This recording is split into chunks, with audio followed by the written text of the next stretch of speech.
మాట్లాడుతున్న మాట ఏంటో తెలుసా?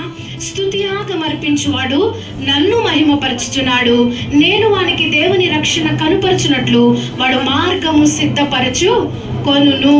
మనం స్తుతియాగం అర్పించాలి. మనం ఎందుకు దేవుని సన్నిధికి వస్తున్నాం? మనం హృదయపూర్వకముగా దేవుని స్తుతిస్తూ ఉన్నప్పుడు, హృదయపూర్వకముగా ఆయనకి కృతజ్ఞతాస్తుతులు చెల్లిస్తూ ఉన్నప్పుడు దేవుడు దాన్ని ఇష్టపడుతున్నట్లుగా కనబడుతుంది. అందుకని అంటూ ఉన్నాడు కదా, he who offers thanksgiving as his sacrifice glorifies me. ఎవరైతే వారి యొక్క కృతజ్ఞత అర్పణ నాకు అర్పిస్తున్నారో వారు నన్ను మహిమపరుస్తున్నారు. ఎవరైతే స్తుతిస్తున్నారో వారు నన్ను మహిమపరుస్తున్నారని దేవుడు ఇక్కడ సెలవిస్తూ ఉన్నాడు. ఆసాపు కీర్తనలో ఆసాపు చెప్తూ ఉన్నాడు, ఇదిగో ఈ యొక్క స్తుతిని కూర్చిన ప్రత్యేకత ఏంటి అని అంటే దేవుని మహిమపరచడమే. దేవుని మహిమపరచడం ఎలా అనంటే మన ప్రవర్తనను బట్టి. మనం దేవుని మందిరానికి వచ్చినప్పుడు మన ప్రవర్తన జాగ్రత్తగా చూచుకోవాలి అని దేవుని వాక్యం సెలవిస్తుంది. అందుకే అంటాడు, proper conduct and promise of salvation.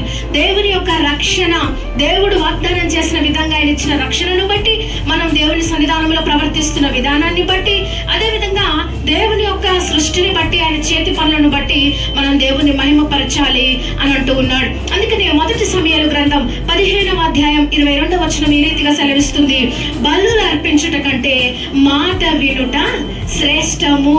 మనం బలి అర్పించి దేవుడికి ఏదో ఒకటి చేసేసి, నేను చాలా చేశాను దేవుడికి, ఇక దేవుడు నా మాట వినేస్తాడు, దేవుడు నా ప్రార్థన వినేస్తాడు అని మనం అనుకుంటే కుదరదు. దేవుని వాక్యం ఏం సెలవిస్తుందో తెలుసా? బలులు అర్పించుట కంటే మాట వినుట శ్రేష్టం. మనం దేవుని మాట వినాలి, మనం దేవునికి లోపడాలి, దేవునికి విధేయత చూపించాలి. మరి ఏ వ్యక్తి అయితే దేవుని యొక్క మాట మీద దృష్టి నిలుపుతారో, దేవుని యొక్క కృప కొరకు ఎదురు చూస్తారో, దేవుని యొక్క సన్నిధిలో ఆయన మీద ఆధారపడుతూ ఉంటారో, దేవుడు వారిని ఇష్టపడుతున్నట్లుగా ఈ యొక్క కీర్తన కనబడుతుంది. అందుకే అంటున్నాడు, instead of rituals thanksgiving heart good conduct honours me. దేవునికి ఏదో చేసి ఏదో సంతోషం పెడదాము అనే దానికంటే కూడా మనము హృదయపూర్వకంగా దేవునికి స్తుతియాగం అర్పిస్తే అదే ఒక గొప్ప విధానం. అందుకనే కీర్తనకారుడు ఆసాపు ఈ రీతిగా అంటున్నాడు, స్తుతియాగం అర్పిస్తే నన్ను మహిమపరచినట్లే. కాబట్టి దేవుని స్తుతించడానికి మనం ఈ ఆదివార దినం వచ్చాం.